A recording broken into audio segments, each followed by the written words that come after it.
Salutations, dear viewers. This is George from Ireland here, and this video is about expatriate life in Dubai. Not that I'm claiming to be in Dubai right now. Much of what I'll say will apply to the United Arab Emirates more generally. So, Dubai, as you may know, is a city and is an emirate within the UAE. What's an emirate? That's a kingdom. There are 7 emirates in the UAE. Each of them has an emir, which is a king. So Dubai's got the largest population of any of them. So this is an Arabic-speaking Muslim country. And point number 1 is don't do anything which could be interpreted or even misinterpreted as disrespect towards Islam. Do not criticize the government, any of their emirs, anything like that. So long as you stay on the right side of the law, it's a fabulous place to be. But the moment you transgress the law, you are in deep trouble. But it's a fantastic place insofar as there are many opportunities. It's thriving, it's growing, it's very exciting. It's perhaps the most multi-ethnic place in the world. And the economy is growing rapidly. There is most magnificent luxury there, so it's difficult to be bored in the UAE. It's got futuristic architecture. It's record-breaking in all sorts of ways. Well, another thing which might seem to go without saying is it is hot in the summer. If you walk outside, even late at night, for 10 minutes, your shirt may well be soaked in perspiration. So in the summer, you want to stay inside in the daytime as much as possible, walking around shopping malls with AC, even with no intention of buying things. In the winter months, November to February can be quite acceptable, just maybe tepid in the daytime, almost cool in the evening, might want to wear a second layer in the evening.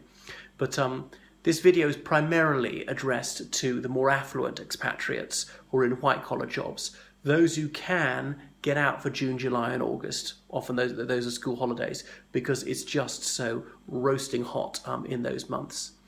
Let me see. So cost of living. Well, because it's a place that's really in demand and is such a global hub, housing does not come cheap. So accommodation is pricey. There's no getting away from that. Schools are also costly. They do have many outstanding schools. Many British schools have set up their branches there, such as Haileybury and the GEM schools, Global Education Management System, which exist at all price levels. And the top one of those are costly. In the old days, expatriates would send their children to boarding school back in their home country, like the United States, the UK or France or something. No longer. There are French schools there as well, and quite a few American schools. So that's something to bear in mind. There's no income tax, is the good side. However, if you need anything from the government, like your residency permit, that sort of thing is pricey. But what's quite affordable? Having people work for you, that's quite cheap, like cleaners and nannies, gardeners. Food is an average price for a Western country. Not that it is a Western country, but it's mostly Occidentals to whom I'll be addressing my remarks. Petrol is very cheap because it's an oil-producing country. Not so much anymore because they diversify the economies.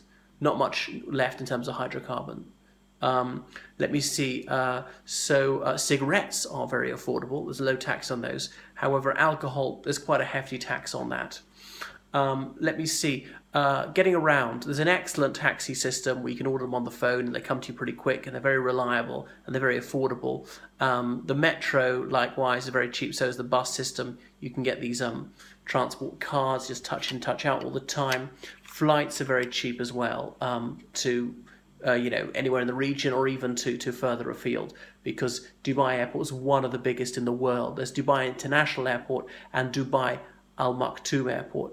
Don't confuse them because they're opposite ends of the city. It's not far from Sharjah or other places as well, which also got airports.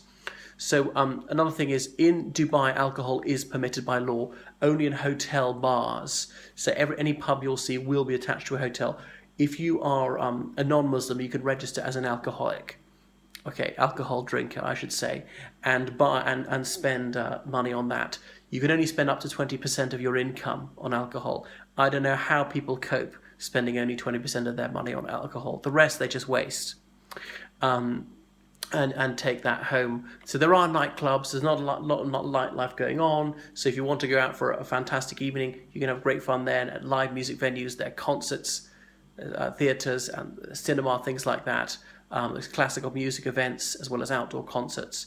So there's a lot of entertainment, no doubt about it. Dance shows, Cirque du Soleil has been there.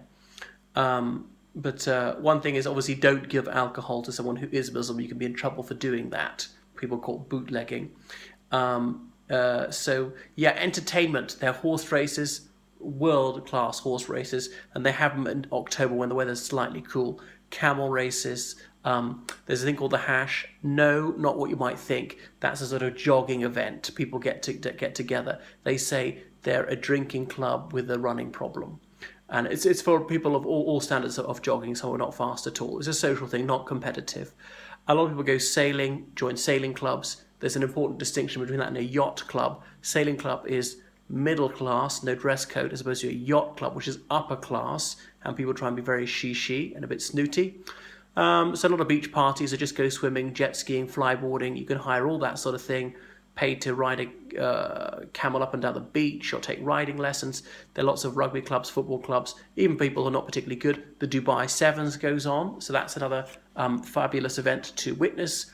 So lots of sporting events to watch or participate in. There are art galleries, and there's a global village where countries all around the world have their wares on display. So it's difficult to get bored there. The Dubai Zoo is not its finest feature, and there are a couple of mosques that you're allowed to visit as a non-Muslim. In terms of shopping, well, what can I say? It's second to none. They have huge malls like Dubai Mall, Mall of the Emirates, and so on. Dubai Mall is the one with the Burj Al Khalifa attached, 850-meter tall tower, which is the tallest in the world, and pay to go up there is pretty steep, 200 dirhams or something, as I recall. And so the city's got some really groundbreaking, magnificent architecture. So, and often they do it in a vernacular style with allusions to traditional Arab architecture. There's a heritage village where the old fort was, and you can discover what life was like centuries ago. You can go out on a dhow trip, go fishing, things like that. Language, well, Arabic is the only official language. However, almost everybody can speak English. Young Emiratis speak English so fluently, the government is concerned about the decline of spoken Arabic because young Emiratis are speaking Arabic to each other. Only 20% of people there are Emiratis, that is, citizens of the country. The others are expatriates from all sorts of countries, India and Pakistan, the Philippines, the UK, Russia, Kazakhstan, Canada, South Africa. I mean, I could list almost every country in the world, but those are some of the major nationalities. So obviously English is the lingua franca between these different groups. It's quite possible to live there for some time and never learn any Arabic. Some people are even third generation expatriates, as in, their parents and grandparents have been there for decades, but it's almost impossible to become a citizen of the United Arab Emirates unless at least one of your parents is an Emirati. So even if you're born there and you're a Muslim and a fluent Arabic speaker, it's very unlikely you'll ever become a citizen.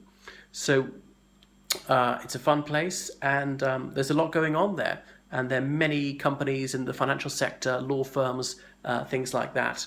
Everybody who's anybody is there. So the UAE, I suppose, is the land of opportunity. And they've moved beyond oil. There's so much going on which is not related to oil and gas. So they've used the money very wisely to develop the economy. So that's Dubai, and Abu Dhabi is the capital of the UAE, about 2-hour drive away, and much of what I said about Dubai also applies to Abu Dhabi, which is a bit smaller. The other Emirates, their major cities, are considerably smaller than Dubai, a bit more conservative, quieter, but again, much of what I've said earlier would also pertain to them. So that's it. Go and work in Dubai.